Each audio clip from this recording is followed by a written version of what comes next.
طب الكلبشات اللي هو محطوطه في ايده دي،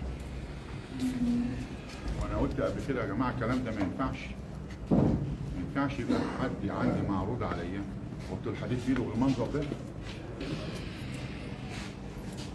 انا مش هكرر الكلام تاني. ماشي يا معلم وزير.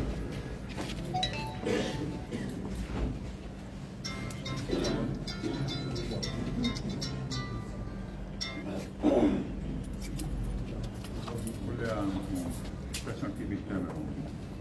اولا شكرا لحضرتك ان حضرتك فكيت الكلام بس شويه. اتكلم رد عليها بس. محمود جمال معاه تعالي الموقف. ايه اللي حصل يا محمود؟ حصل الوقت ممكن بيجي لك الاستاذ محمد كان طالب ان انا اناقشك واعرف منك ايه الحكايه، وانا اجيبها عشان اجيبك واتكلم معاك يعني. ايه اللي حصل؟ ما اعرفش يا سيادة الريس، هو انا كان في حاجات بتيجي في دماغي. ايه هي الحاجات بقى؟ ان ابني هيموت، ان انا ما انك يوسف يعني؟ اه اه ان انا اموته. ان انت تموته؟ اه مين الحاجات دي كانت بتجيلك في دماغك ازاي؟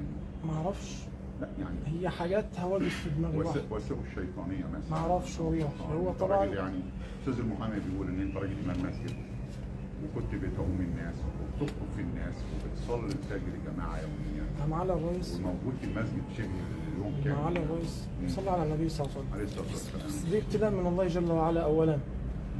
ثانيا انا معمول لي اعمال، معمول لي يعني حاجات. راجل مؤمن يعني، هو راجل شيخ يا سيادة وامام الرئيس، مسجد يعني احنا بنؤمن سيادة بالأعمال. الرئيس يعني احنا نؤمن بالحاجات دي. النبي صلى الله عليه وسلم سحر. النبي عليه الصلاه والسلام عليه الصلاه والسلام سحر. الحاجات دي يعني حضرتك المفروض يعني حضرتك عارفها اكتر مني.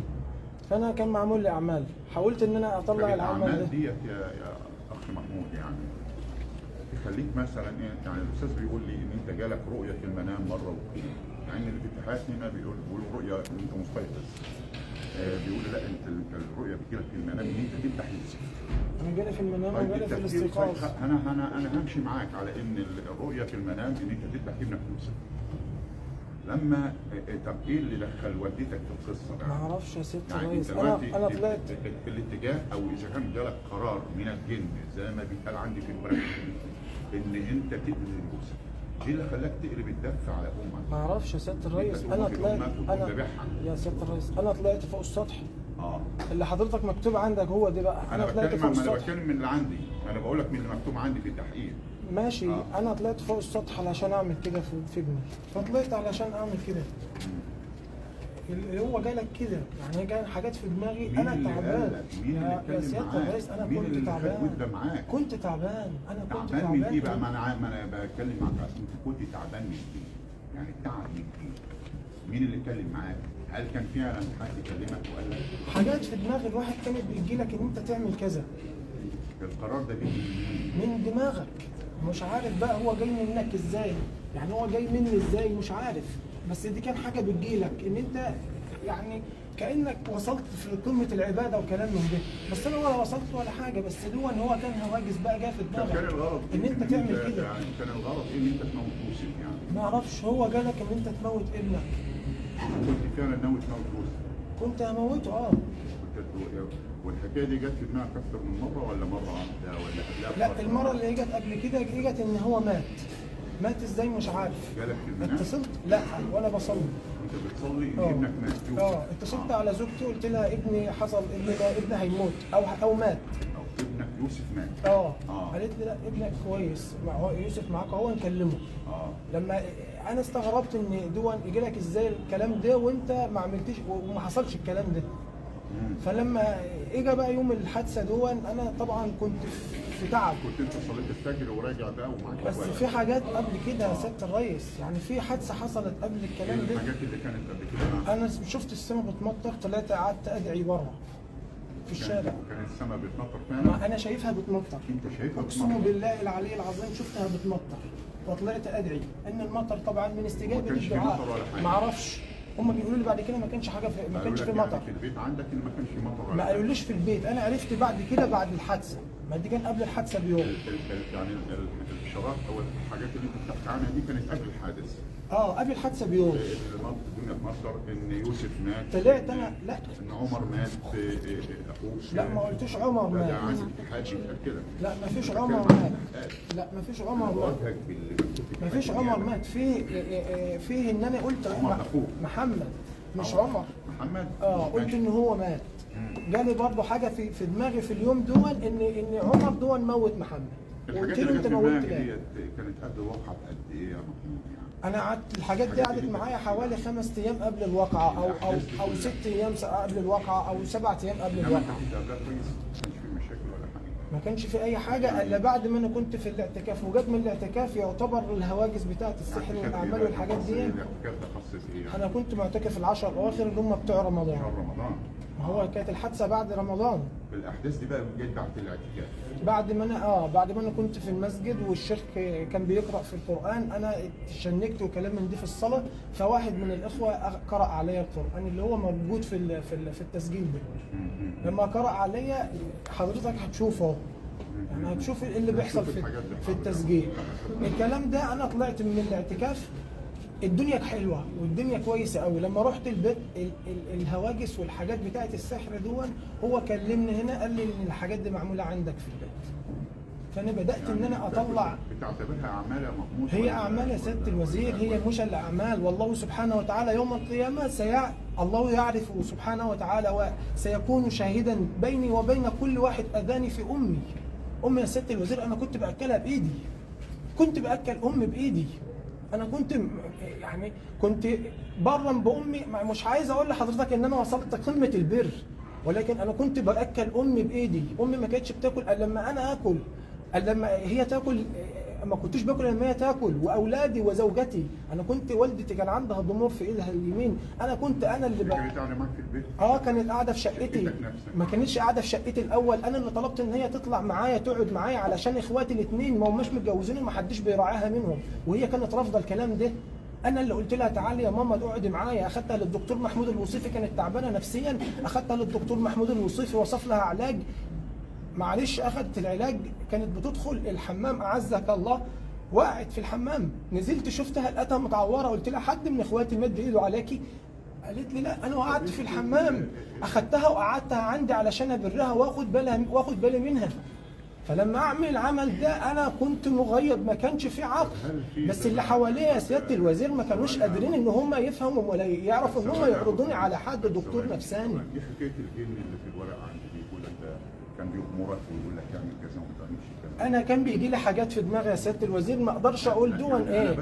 انا دون يا سياده الوزير، دون بعد الجن دي موجوده يا سياده الوزير بعد الشيخ ما قرأ عليا. قالوا نفس الكلام برضه. بعد ما الشيخ قرأ عليا الحاجات دي كانت في دماغي، بيجي لي بقى ما اعرفش دون كان ايحاء من ربنا، الهام من ربنا سبحانه وتعالى، ولا دون كان امر شيطاني من الجن.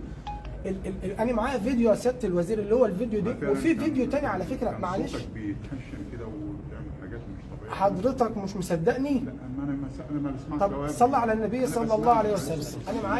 انا معايا معلش انا جايبك عشان اسمع لك. انا على صوت الاستاذ. انا معايا ورقه يا سياده الوزير اهي، بس طبعا الكلام دي ما هينفعش قدام المحكمه هنا. حضرتك شوفها، وحضرتك بستأذن سيادتك حضرتك حط ايدك على دماغي بس واقراها فقط لا غير. شوف الكلام اللي دون، الكلام دون هل هو يعني من ايحاء نفسي ولا هو من الله جل وعلا فقط لا غير. انا كاتب لحضرتك دي رقيه شرعيه فقط لا غير. بس شوف انا عليا حاجه ولا لا، بس ده اللي انا عايزه يا سياده الوزير. انا ما عايز اثبت قدام سيادتك ان انا ما اعملش العمل دون الا لما يكون تعبان. انا تعبان. والدتك يا محمود وجه اخوك، انا ما قلت له ايه بقى؟ انا قلت له ايه؟ اللي هقتلك انت. لا ما حصلش الكلام ده. قلت له انا مأمور زي ما انت مأمور. انا مأمور. لو حضرتك مش مصدقني في الكلام انا هسمعك. ثواني معلش. الدي في ار، ادينا فرصه اسمعك يا محمود. الدي في ار يا سياده الوزير، الدي في ار اللي عليه الكاميرات فيه رقم 3 في الكاميرا بتجيب التسجيل صوت وصوره. حضرتك تسمعه. انا قلت له انا مأمور زي ما انت مأمور. طب لما مراتك برضه. طب ثواني معلش اكمل كلامي معلش يا سياده الوزير. يا سياده الوزير انا جاي في قضيه قتل يا سياده الوزير. الناس اللي عند حضرتك دول مختلفين عني. انا جاي في قضيه قتل. ومعلش يا سياده الوزير في الكلام اللي انا هقوله ده قضيه قتل يا سياده الوزير فيها جنه ونار. انا بسمعك. اقسم بالله فيها جنه ونار علشان انا تعبان. انا تعبان عملت كده وانا تعبان. كيف تحاسبوني يعني انت؟ مين اللي قال لك انت مأمور من مين يا محمود؟ الحاجات اللي في دماغي. انت قلت له انت قلت لاخوك انا مأمور زي ما انت مأمور. مأمور من مين؟ من الحاجات اللي جايه في دماغي كده ان انت تعمل كده. مين بقى اللي امرك؟ ما انا عايز افهمها. ما اعرفش انا المحكمة نفسها عايزه تفهم. يا سياده الوزير، انا الحاجات اللي كانت بتيجي في دماغي دي انا ما اعرفش دون ايه الهم من ربنا ان انا اعمل كده. نورنا كده وتعرفنا. ما هو يعني انت انا بقول لحضرتك ولا تفكير من دماغك؟ ما هو لا، لو تفكير من دماغي يا سياده الوزير مش هيبقى بالطريقه دي. انا بتكلم على كده. طب هو بالطريقه دي انا بدي لوالدتي كل يوم شويه علاج، لما انا ممكن ادي لها حبايه ترفع الدوره الدمويه وماتت وخلصنا منها وخلاص. انا ليه بالطريقه دي ان انا انزل تحت في الورشه واعمل اللي انا عملته واجيب القطر واعمل كل الكلام ده ليه؟ طب انا لما اخلص كده يا سياده الوزير معلش مستشفى الامراض وقالوا تزال. يا سياده الوزير، انا رحت مستشفى الامراض العقليه بعد ما انا كنت كويس، بعد الحادثه بشهر او شهرين. انت اتحسنت بعدها؟ يا سياده الوزير انا كنت عايز انام، انا كنت عايز افصل الدماغ ده خالص، ما كنتش بنام، انا قعدت 10 ايام يا سياده الوزير ما كنتش بنام. طب سؤال لك محمود يا سياده الوزير، انا لما دخلت المركز يا سياده الوزير، انا دخلت المركز يا سياده الوزير، معلش في اللفظ، لما كنت في الاوضه اللي انا فيها انا كنت بخرج للناس عريان من الحمام. انا كنت بصلي عكس القبله يا سياده الوزير، الحاجات دي المفروض كانت تبقى مثبوته اصلا في الكلام ده. ما كنتش مدرك الكلام ده؟ انا كنت مدرك ازاي؟ ده هم اللي بيقولوا لي الكلام ده، اللي المساجين اللي معايا اللي كانت بتقول لي الكلام ده، ودخلت كذا اوضه. رحت المستشفى بعدها بقد ايه يا محمود؟ بحوالي شهرين، يعني اللي انا فاكره بحوالي شهرين. بص عندنا هنا شهر خدت احتياطي ما كانش النيابه عرضتك على لا ما عرضتنيش يا سياده الريس. اثناء التحقيق انت معروف من النيابه هنا يا سياده الريس، انا دخلت المستشفى بعد الحادثه بحوالي شهرين، دي اللي انا فاكره، او شهر ونص. بقى كان وضعك كنت يعني كويس، كنت بصلي بالناس امام. فقت بقى كده انا كنت بصلي بالناس امام، والتلاوث اللي انت بتحكي ما عليها كانش دي في اي حاجه خالص في انتهت. دماغي، خلص. يعني انت كده دكتور يعني شفيت يعني معناها يعني مش حكايه شفيت، انا تعبان، بس الحاجات دي علشان تدمر حياتك عملت كده، الله اعلم اللي جاي لسه ايه، انا ما اعرفش. هو في احد الفيديوهات برضه، بس ممكن ما هيش مسجله، واحد الجلس بيقول ان لسه هدمر حياتك. مين اللي قال لك؟ انا عايزك تفهمني يا ابني يا سياده الوزير، انا لما حضرتك انا عايز اسمعك لما انا هبقى معاك لما كويس. حضرتك يا سياده ما الوزير، هو انت لو اقنعتني هبقى معاك حلو. انا عايزك تفهم مين اللي امرك يا سياده الوزير، حضرتك ممكن هتعرفني هو مين. حضرتك ممكن تستدعي حد يقرا عليا رقيه شرعيه، وحضرتك تشوف بأم عينيك اللي عليا. ما انت بتتكلم زي الفل. ما هو انا بتكلم زي الفل يا ريس. يا ريس، النبي صلى الله عليه وسلم، وشك منور. النبي صلى الله عليه وسلم كان النبي صلى الله عليه وسلم يا سياده الوزير سحر، كان يخيل له انه ياتي اهله وهو لا ياتيهم. انت بتكلمني حلو يا حبيبي ماشي، ما هو مش حكايه القران اللي معايا او اللي انا حافظه دون ان انا كويس، لا انا مش كويس، انا تعبان. الفتره اللي فاتت دي عملت اخبارك ايه؟ بتعب، انا بتعب. انا اقول لحضرتك، ما انا اقول لحضرتك ان في حد كان انا ينفع اقول لحضرتك ان حد كان بيرقيني في الاسم عندي مش عيب يا ابني انت تترقى، دي حاجه ما هي اصل بص يا سياده الوزير، رقيه غير رقيه، يعني رقيه وانت معمول لك حاجه تدمر حياتك، وانت عندك حاجه في جسمك انت شاربها او انت ماشي عليها، دي حاجه غير ان انت بتتعمل رقيه علشان حسد او علشان عين او علشان اي حاجه من دي. بعد ما انت عملت كده وكده جالك بقى اللي قالك هدمر حياتك لسه كمان. يعني لسه هدمر حياتك كمان. مين اللي قالك ده؟ انت ما تعرفش. هي حاجات كانت بتجيلي في دماغي يا سياده الوزير، مش ما اقدرش اقول الا كده. انا مش قادر اقول الا كده، انا مش مستوعب انا عملت كده اصلا في امي ازاي. انا امي كانت يعني طب بقول لك بعد ما ذبحتها يا محمود حسيت بحاجه بعدين ولا ما كنتش مدرك ساعتها؟ انا اخدت نفسي يا سياده الوزير عند حضرتك. حصل اللي حصل. حضرتك عندك في الفيديو انا طلعت للناس بره، قعدت اقول لهم اتقوا الله وخافوا ربنا. بيقولوا انت طلعت قعدت تبكي قدام البيت. لا انا ممكن بكده، بس انا قعدت اقول اتقي الله وخافوا ربنا. يعني انا لما اطلع اعمل الكلام ده بعد ما انا عملت كده في والدتي وانا قاصد الكلام ده، بطلع للناس اقول لهم اتقوا الله، يعني ينفع؟ انت ما كنتش مدرك بتذبحها يعني. هو كده يعني حد يعني كنت اجري ولا استخبى في اي مكان ولا اداري طب انا هعمل فيها كده ليه؟ ده هي عطيلي كل حياتي. علاقتك ايه السنين دي كلها؟ كويسه جدا، انا اخدتها عندي علشان ابرها. وعلاقتك كده طول عمري يعني الحمد لله، انا والدتي كانت نن عيني وانا كنت نن عينها. ترتيبك كام في اخواتك؟ انا الثالث. الثالث؟ في اخوات اخواتك متجوزين؟ عندي واحد متزوج وعندي واحد مش متزوج، والصغير لسه ما اتجوزش. كانت مقيمه معاك انت كام شقه؟ انا مش حكايه هي مقيمه، انا اللي طلبت يا سياده الوزير ان هي عندكم كام شقه؟ 4 شقق، بس فيهم 3 شقق هم اللي مش شطابين، بس الشقه بتاعتها والشقه بتاعت اخويا متجوز فيها. كنت قاعد في الشقه دي او الدور الثاني؟ انا الدور الثالث. وانت لما نزلت بقى بالجراج ما كنتش عارف انت بتعمل ايه وانت نازل بيه انا معاك. يعني انا بسالك يا ابني، ما انا عايز افهم. ربنا يرحمها رحمة واسعة. بس هذا هو ابتلاء، والله هذا لا يعني هذا ابتلاء. الله جل وعلا قال ولنبلونكم بالخير بالشر والخير فتنة، وقال الشر قبل الخير. فوالله ابتلاء من أجل الابتلاءات. أنا أحسد على الموقف اللي أنا فيه. أنا إن الناس اللي معايا اللي معمولين معايا في الكلبش بيقول لي أنت قضيتك، أنا مش خزيان إن أنا أقول له أنا قويت والدتي، أنا مش عارف. الناس اللي تبقى امام في مسجد او بيصلي بالناس او بيخطب بالناس، ده دول بالتالي بيبقى ربنا محتويهم، يعني يحتويهم كتير قوي يعني لانهم حافظين القران وحافظين السنه وبيتكلموا. والله قال النبي صلى الله عليه وسلم اشد الناس بلاء الانبياء فالامثل فالامثل. انا مش عارف انا وصلت لايه، بس هو ابتلاء من الله جل وعلا، هو ابتلاء. يعني ولا تقولوا لمن يقتل في سبيل الله اموات بل احياء ولكن لا تشعرون ولنبلونكم بشيء من الخوف والجوع ونقص من الاموال والانفس والثمرات وبشر الصابرين الذين اذا اصابتهم مصيبه قالوا انا لله وانا اليه راجعون. فانا لله وانا اليه راجعون. اللهم اجرني في مصيبتي واخلف علي خيرا منه. انا لا اعرف اي خيريه في موت امي، ولكن الله سبحانه وتعالى أعلم باللي فيه. أسأل الله أن يرحمها رحمة واسعة وأن يجمعني معها في جنة ونهر في مقعد صدق عند ملك مقتدر.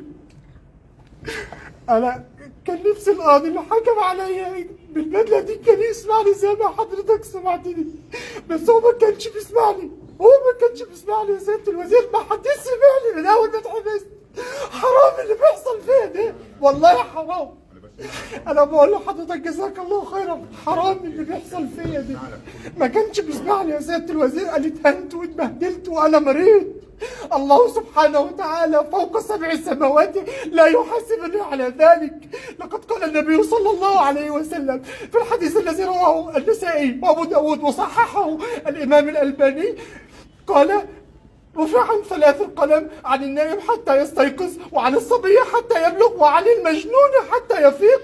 فأنا كنت في حالة جنون لا يحاسبني الله جل وعلا، وهي كانت أمي، كانت بتستحي من زوجتي وكنت أنا أدخل أحميها. أنا كنت بمسك دراعها يا سيادة الوزير، وكنت أنا اللي بعملها كل طلباتها. أنا مش عايز التصوير ده بعد إذنك يا سيادة الوزير. أنا عايز أقول اتق الله فيا يا سيادة الوزير. أنا أعلم أن حضرتك متقي، ولكن اتق الله فيا والله العظيم. ثواني معلش، ثواني يا سيادة الوزير، معلش يا سيادة الوزير. أول حد يسمعني يا سيادة الوزير في هذه القضية من الرباني سبحانه وتعالى. قال الله جل وعلا ومن يقتل مؤمنا متعمدا فله 5 حاجات فجزاؤه جهنم خالدا فيها وغضب الله. ولكن هذا ابتلاء من الله جل وعلا، وهي كانت امي. اقسم بالله امامكم ان النبي صلى الله عليه وسلم قال ما نزل بلاء الا بذنب وما رفع الا بتوبه، وانا اتوب الى الله جل وعلا امامكم واشهد حضراتكم على انني تبت. ولكن هذا لا يعافيني انني اسال، ولكن انا كنت تعبان بس يا سياده الوزير. شكرا لسيادتك يا سياده الوزير. متابعينا الكرام، زي ما حضراتكم شفتم مشهد مؤثر لمحمود ابن منزلة قاتل والدته اللي بعد ما يعني انتهى من الصلاة راح خلص عليها وتم الحكم عليه بالإعدام. والنهارده كانت جلسة الاستئناف في الحكم، وزي ما حضراتكم سمعتم كان بيحاول ان هو يدافع عن نفسه ويقول ان هو كان تحت تأثير الجن او تأثير سحر، وان هو ندمان على اللي حصل ده، وان هو تاب الى الله وبدأ يبرر ان هو كان بيخدم والدته وان هو كان بيحبها جدا. ازاي عقله مش قادر يستوعب ده؟ بشكركم متابعينا الكرام على حسن المتابعة المشاهدة، بشكركم.